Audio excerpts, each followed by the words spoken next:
Before we begin, this episode contains some offensive language and descriptions of violence. It may not be appropriate for all listeners. It is so good to see you. You too, baby. How are you? It's wonderful to see you. This cannot be the globe. This is the globe. I know, it's not. This is the new globe. This is my former colleague, Eileen McNamara. We worked together for years. I love the fact that you're a fucking podcaster. I mean, it's kind of hilarious. Eileen is a legend here in Boston and at the Globe. It is, because she started in the 70s and rose from newsroom secretary to Pulitzer Prize-winning columnist. She was a Metro reporter in 1989 when Chuck Stewart made his fateful 911 call and turned the city upside down. It was frankly a level of hysteria about this shooting that struck me right away as different. You just could feel it in the room. I had delivered my 2 children at Brigham and Women's, the most recent one only months before this shooting. So I think that for a lot of white people in greater Boston, this story resonated. We'd all parked in that parking garage. We took childbirth classes. We learned the Lamaze method at the Brigham and Women's Hospital. It was personal. So Eileen understood the visceral way people responded to Carol's murder, but she was also a skeptical reporter. My notion is if the pack, the journalistic pack, is going north, it's a really good idea to go south. And so, while every other journalist in the city was chasing the news of the Stewart shooting, Eileen paused for a second and wondered, is there anything we're missing? And I had no idea whether anybody else had been killed in Boston that night. I just said, I'd like to check and see if somebody else died that night that we maybe overlooked. Well, somebody else did die that night. A black man named James Moody. He was murdered, and no one was talking about him. So she went out and found his loved ones. And I would like you to read, if you would, a little snippet of your story. I will, if you let me put on my glasses. Stuck in my head for years. There were no cameras clicking, no mini cams rolling at the city morgue when Sandra Williams identified the body of the man who shared her apartment near Franklin Park. James Moody, 29, was shot to death only a few hours after a robber attacked Carol and Charles Stewart outside Brigham and Women's Hospital Monday night. But no calls were heard at the State House for tougher sentencing practices. No news conferences were convened to mark lone black man's passing. And no mayor called about my loss, Williams said as she waited yesterday for Moody's mother to arrive from Memphis to take her son's body home.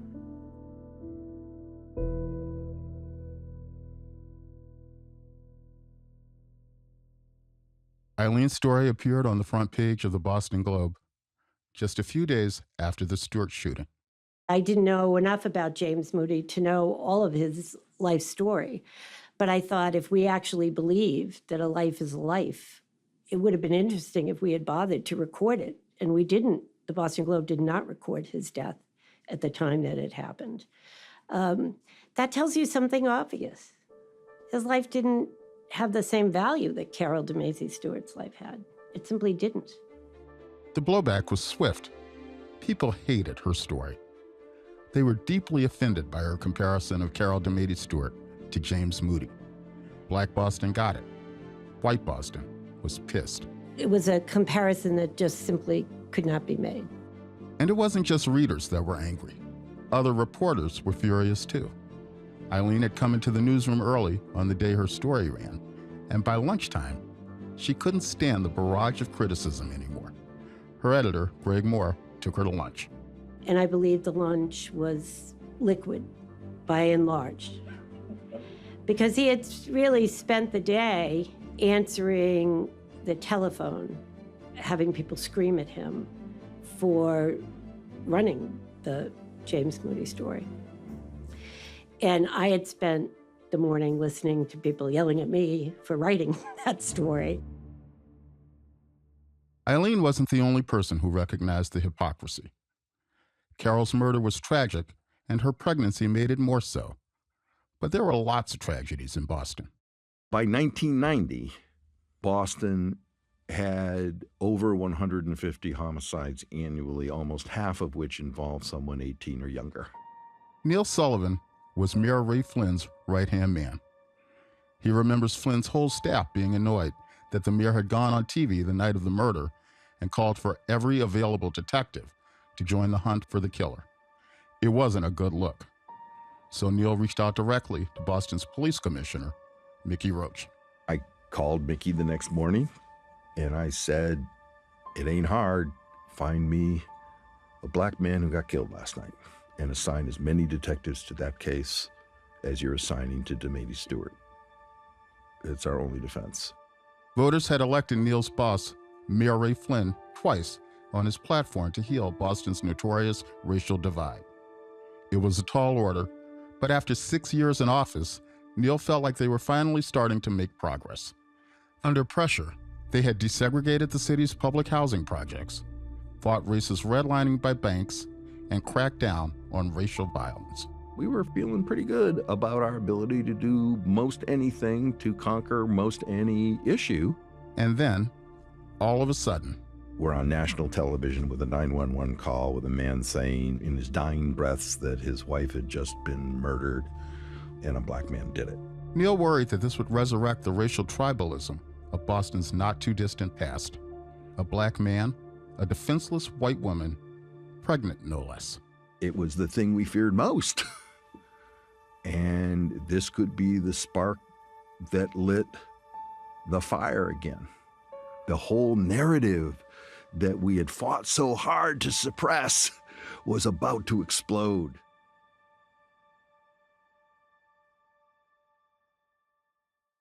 Over here, folks, we can see, of course, the old State House. Boston is a city that is very proud of its history. You can't walk through downtown without seeing some dude dressed up like a Revolutionary War hero, leading a flock of tourists along the Freedom Trail. Now, you can also see that balcony there. The balcony there where the Declaration of Independence was first read to the people of Boston on the 18th of July in 1776. This is the city where abolitionists conspired and where Harriet Tubman came to raise money for the Underground Railroad. Frederick Douglass gave landmark speeches just down the street from the Globe's newsroom. Martin Luther King preached, lived, and fell in love here. And the estrangement of the races in the North can be as devastating as the segregation of the races in the South. That's him addressing state lawmakers. He also led a march to the Boston Common at the height of the Civil Rights Movement.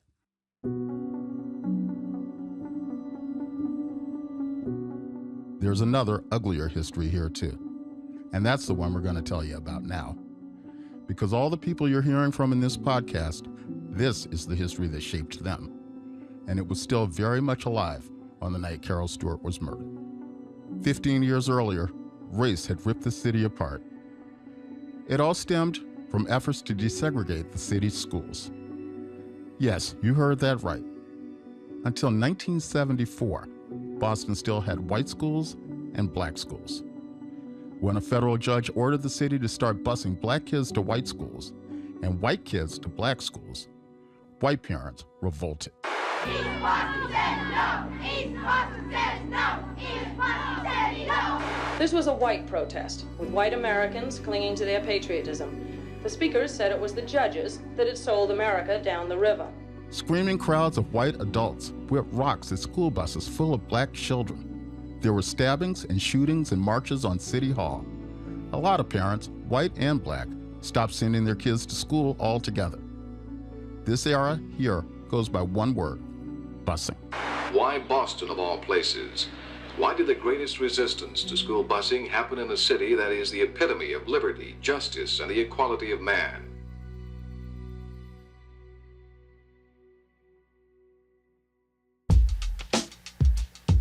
Busing was a slap in the face to every black person. And everyone knew those videos. Black kids on buses surrounded by incredibly angry white people. That's seminal to everything that has happened in this town since.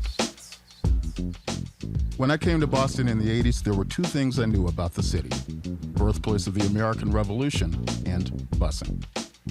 In my Globe columns, I've called it Boston's Civil War. That's how intense the battles were between white people and black folks.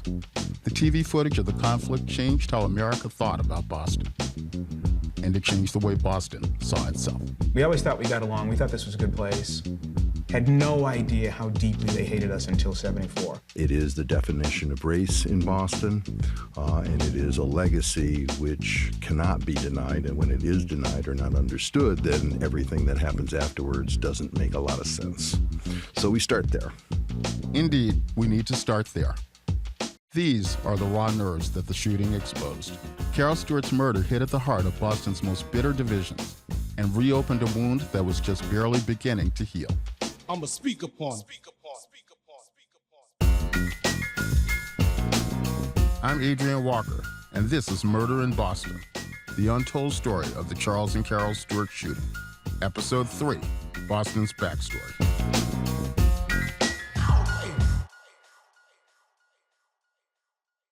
Everybody's heard of Brown versus Board of Education, the 1954 Supreme Court decision that deemed segregated schools unconstitutional. This decision produced some of our most iconic images of American racism. Like that photograph of Ruby Bridges, a tiny black 6-year-old in shiny Mary Janes and ankle socks, being escorted by U.S. Marshals into an all-white elementary school in Louisiana. Or Alabama Governor George Wallace, physically blocking the doorway of the University of Alabama to keep black students out. Segregation now, segregation tomorrow, and segregation forever. There were no scenes like that in Boston, but it wasn't because the city had peacefully integrated its schools.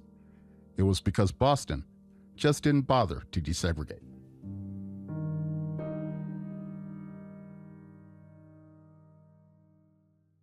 Years after the historic Supreme Court decision ruling segregated schools unconstitutional, a U.S. government report shows most of the all-black schools in the U.S. are in northern cities. In Boston, segregation wasn't the stated law of the land, but it was absolutely a fact on the ground.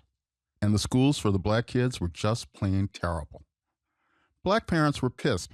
They wanted better for their children. My whole life has been pointed in that direction and the improvement of education for black kids. Ruth Batson was a mother of 3 from a mostly black neighborhood of Boston. She was instrumental in the fight to desegregate the city's schools. In 1963, she and other activists had brought their concerns to the Boston School Committee. Where there were a majority of black students, there was not concern for how these kids learned, that there were crowded classrooms, temporary teachers, not enough books, and supplies were low and all of that kind of thing. Even physical conditions were poor. These kinds of basic things were missing. So we went before the school committee and we said to them that this condition that we were talking about was called de facto segregation. The all-white Boston School Committee had resisted desegregation for many years at that point. And this time was no different. Ruth and her fellow activists were completely ignored. Black parents were at the end of their rope. So, in 1972, the Boston chapter of the NAACP sued. To some extent, this whole thing is about an effort to complete the Civil War that politically was resolved, but in terms of all of the attitudes and behavior patterns, it's never ended. This is Tom Atkins, a lead lawyer for the NAACP. People do not understand that, for the most part, black communities are totally unwilling to accept anything less than full participation in this society. This was the lawsuit that would lead to busing. The court case lasted for 2 years, and when it was over, in June of '74, a federal judge named W. Arthur Garrity Jr. ruled in favor of the NAACP. He said the Boston School Committee had been running a dual school system, one for black kids and one for white. He found it systematic, intentional, and illegal. Garrity's solution? Bus black kids to white schools and white kids to black schools.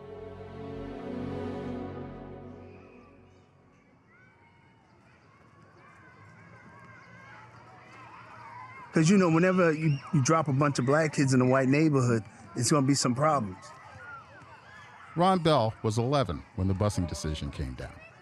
He was in the 6th grade in Mission Hill, and he was bused to a white school in a white neighborhood called Brighton. We went through the era of rocks being thrown at us by adults. It was a terrible time. 18,000 kids crisscrossed the city in yellow school buses. But your bus wasn't getting rocked or anything like that? My bus got rocked and them white boys spit on me. Black and white students of Ron's new school might have shared a building, but it didn't bring them any closer together. During busing, they would ring the fire alarm. We would go out, fight, what have you, and then I had to go in with all the white kids. This rage, it permeated everything. It trickled down even in the neighborhoods, the classrooms, wherever you was at. That racial tension was there. Ron couldn't even escape it when he went home at the end of the day. The racial divisions had always been stark in Mission Hill. The white kids lived in nice houses at the top of the hill, and the black kids lived in the housing projects below. There would be racial tension and fights going on in this community. So that was just like the whole atmosphere in the city of Boston. As Ron passes a tavern on Tremont Street, he slows down. That bar there, that's just shoe shine in that one. There's would be the hitching post here. There's another bar. The putting's still intact. His childhood is marked by memories like this one. At this bar, he used to walk by on his way to the Cub Scouts, where the white men would spit on him. Even like when I'm walking down here, when I tell you about like going by that bar, you can still feel that, man. We would say, my country, 'tis of thee, sweet land of liberty, but I'm smelling of lick and spit every Wednesday as a child. Fall of '74 was brutal. At first, the worst of the violence was in South Boston, or Southie, as everybody calls it. For a lot of people outside Massachusetts, when they conjure up an image of Boston, they're picturing Southie. It's this little closed fist of a neighborhood. Southie was working class and poor, with its own all-white projects, and black people simply did not go there. Bro, you ain't going to no damn Southie. All I got was the message that we all get. Whatever you do, don't go to South Boston. If you go to Southie, something bad might happen. You never went to Southie. You couldn't go to Southie without fear of getting hurt. He really wasn't hanging out in D Street and Southie.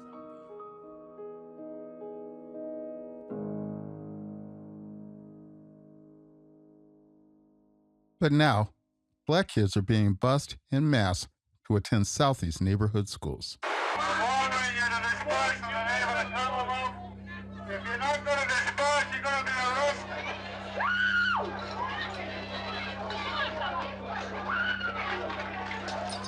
Nowhere is busing fought harder than in the Catholic neighborhoods of Boston. When the buses arrived, the black students ran into the school under a hail of verbal abuse. The violence, of course, came in the afternoon when the buses were stoned and black children injured. They were throwing eggs at the window and try to hit people with them. When we was in school, there was throwing glass at black people and little kids. Are you going back to school tomorrow? No way. We go to the bathroom to, catch a smoke before we go to class. All of a sudden, white girls coming from all directions in the bathroom, they jumped us. I had bruises all over my chest. My lip was way out here. My forehead, my knee was busted.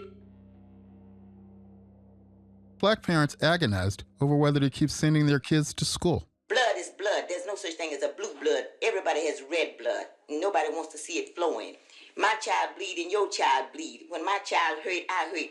When her child hurt, she hurts. So did white parents. Let us go to our neighborhoods where our kids are safe. We want our kids safe. I'm not for all this. I don't care. My one will not go to school, but it's tearing them apart. In early December, 3 months into busing, a black student stabbed a white student inside Southie High. Until this moment, it had been hard to imagine the crisis could get worse. But when news of the stabbing got around Southie, thousands of adults, including a horde of picketing longshoremen, left their jobs in the middle of the day and gathered in front of the school. They waited for the school buses that would carry the black kids home. They vowed to attack.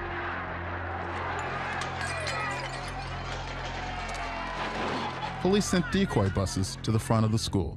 The rioters shattered the windows and flung cans and bottles at the cops, while the black students were whisked out the back door. And they ran us off the buses and they ran us out the school and parents and everything was up there trying to hurt out. And so another school day ends here at South Boston High School with the black kids taken back to the neighborhoods with police escorts and buses.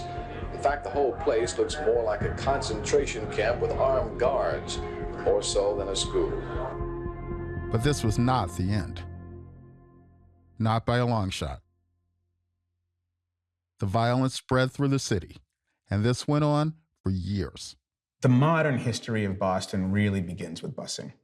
Those images of those white parents, that's where it really starts. I mean, Boston was Boston before that in a lot of ways, but my uncles and my parents used to say all the time, we never knew how much they hated us until then. Howard Bryant is a journalist and author born and raised in Boston. There are black people around this country who always viewed black Bostonians as really snobbish compared to other black people. And the reason was because black people in this region had accomplished so much. Our station had been pretty good compared to the other stations of black people around the country. My family was proud of being here. My family talked about the Boston schools at first. My mother went to Burke, my cousins went to school in the city, and my grandparents talked about how this was a place that gave you chances to do things. That history, black people carried with them until busing. It wasn't until busing that the truth became clear. Every black person in Boston found out that you're still black, as we used to say. You must have forgotten.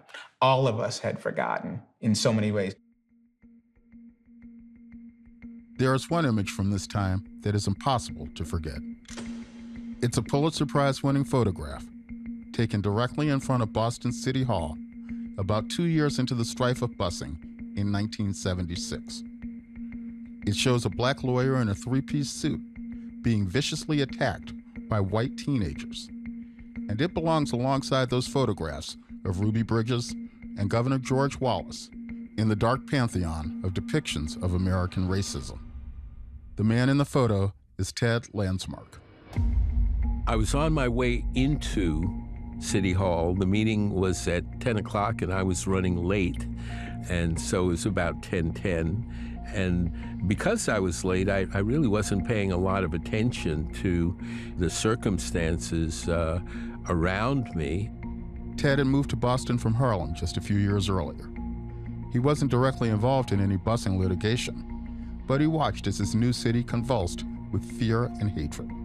Where were you headed that day when you were walking across the plaza? Ironically, I was on my way to a meeting at the city's planning agency to advocate on behalf of increasing the amount of employment of people of color in neighborhoods of color in public projects in Boston. So Ted was in a rush, and he didn't really register that white anti-busing protesters were swarming City Hall Plaza. Remember, this is 2 years in. These demonstrations were part of the daily scenery. But Ted was a flashy dresser. So much so that a white lawyer at his firm had pulled him aside and told him, "Watch yourself." I was shopping in the discount store, Filene's Basement, and buying very nice and well-cut Italian suits at a deep discount. And he advised me to begin to wear more traditional Brooks Brothers suits so that I wouldn't stand out too much as among my lawyer peers. Ted didn't want to dress down. Because once I got out of the projects and got exposed to other things, it struck me that I wanted to have a few of the nice things that wealthier people had. And so, as Ted hurried across the plaza in his wool suit, he attracted the attention of some teenagers in the white crowd. And then a couple of them started shouting, "There's one, let's get him." And they used the N-word to describe me. He doesn't remember how big the group was, but one of them was carrying an American flag on a flagpole. And then a few of them, including the flag bearer, came running back to attack me. They surrounded him and started punching and kicking him. They knocked his glasses off and broke his nose. The entire incident took place in less than 10 seconds. It's a fleeting moment, but a photographer is there to capture it. On one side of the frame, Ted Landsmark is frozen in motion, mid-attack. He's stumbling backwards, his perfectly pressed suit crumpled up. And on the other side, a white teenager lunges, wielding the flagpole like a spear. The pointed tip is aimed right at Ted's gut. The flag flutters between them. This image became known as the soiling of Old Glory, and it rocketed around the world.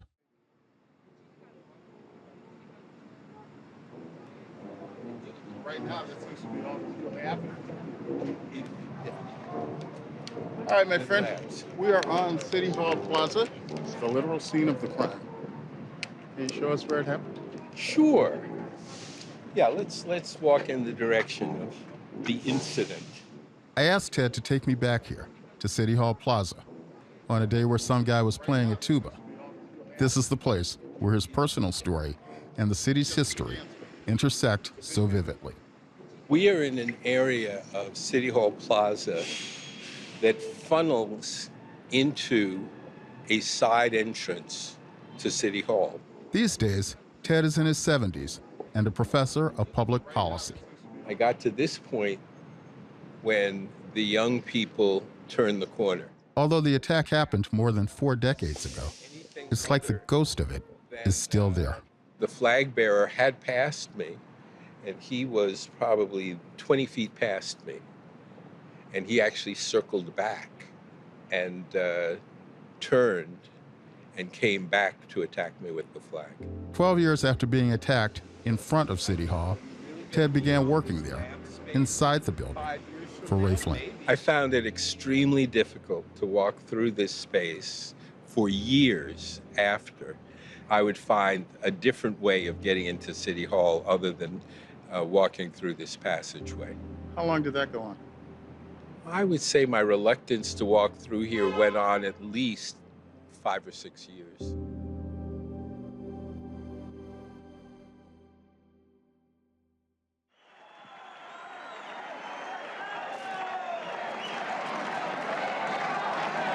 Thank you.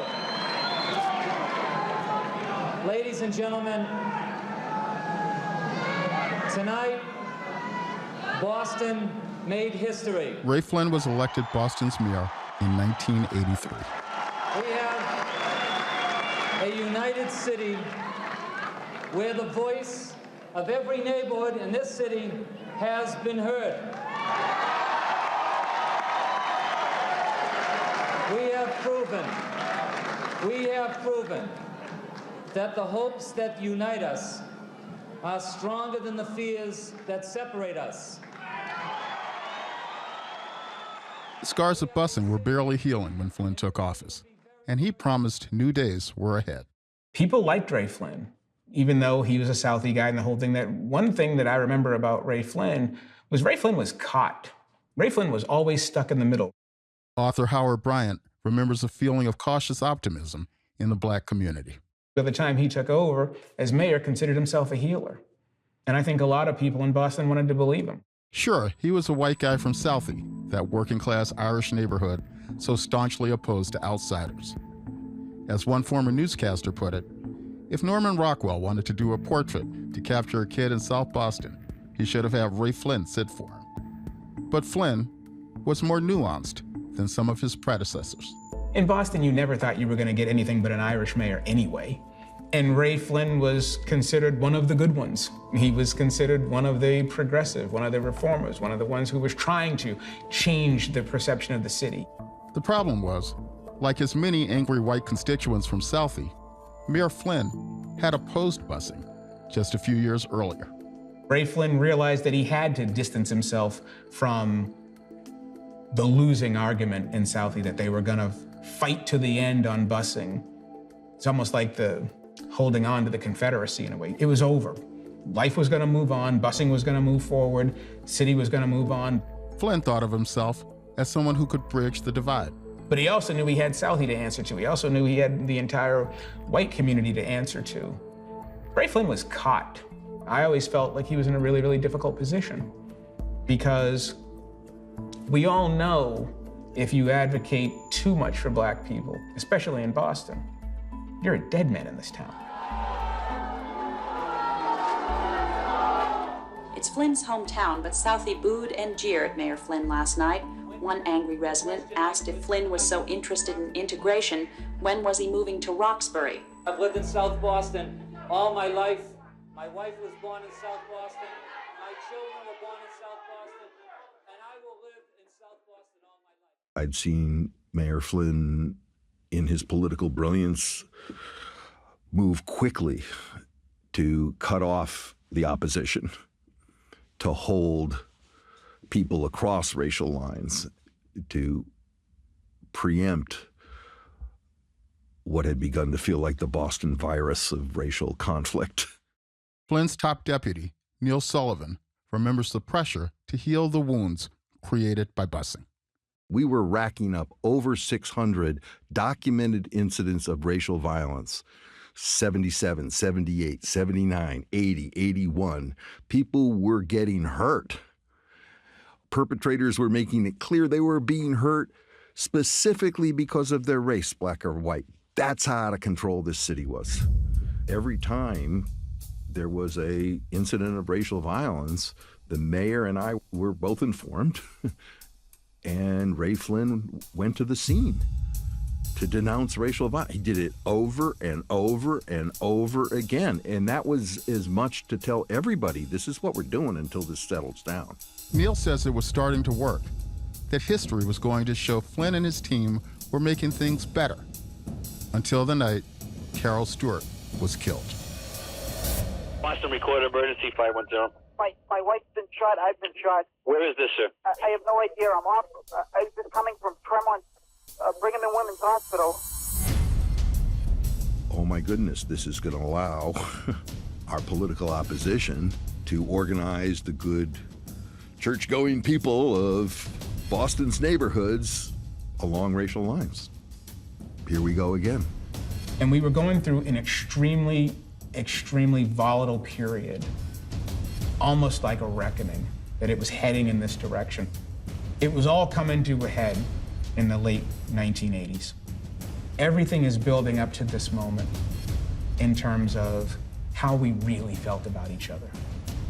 And this was the stick of dynamite, and it finally went off.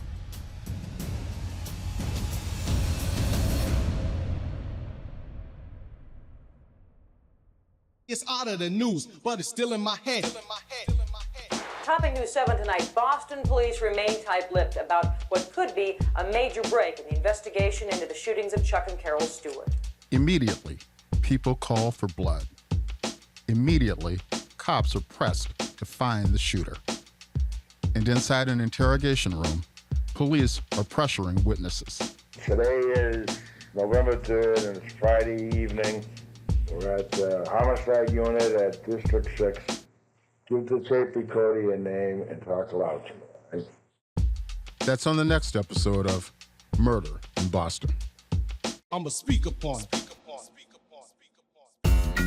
Murder in Boston, the untold story of the Charles and Carol Stewart shooting, is presented by the Boston Globe and HBO Documentary Films. This podcast was reported and written by Globe journalists Evan Allen, Elizabeth Coe, Andrew Ryan, and me, your host, Associate Editor Adrian Walker. The project was led and also co-written by Assistant Managing Editor Brendan McCarthy and the Globe's Head of Audio, Kristen Nelson. Nelson served as Senior Producer. Melissa Rosales is the Associate Producer. Our theme music is Speak Upon It by Boston's own Ed O.G. Reza Daya is our sound designer. Voiceover direction by Athena Karkanis. Research from Jeremiah Mannion. Fact-checking by Matt Mahoney. The Globe's executive editor is Nancy Barnes. Thanks to former Globies Brian McRory and Scott Allen, and to Boston Globe Media CEO Linda Henry. Additional interviews and audio courtesy of Jason Hayer and Little Room Films. Special thanks to Michael Gluckstadt and Allison Cohen on the HBO podcast team. The HBO documentary series Murder in Boston, Roots, Rampage, and Reckoning is available to stream on Max.